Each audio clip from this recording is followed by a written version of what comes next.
C'est au cours du XIIIe siècle que l'on a érigé un ensemble de monuments qui avaient des fonctions funéraires et de mémoire et qui n'existent que sur le territoire portugais.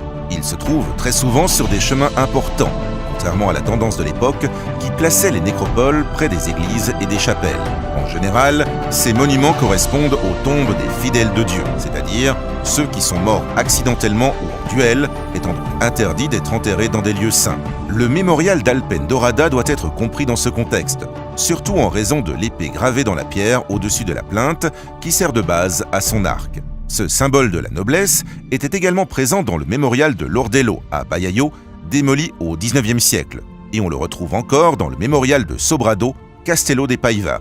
À Alpendorada, nous sommes confrontés à un tombeau d'un chevalier qui peut être associé à De Susino Alvarez, figure également liée au mémorial d'Ermida, Penafiel, bien que la tradition associe toujours ces deux monuments à la figure de la princesse Mafalda. Construit en granit, son arc en plein cintre repose sur un socle parallélépipédique avec double cavité.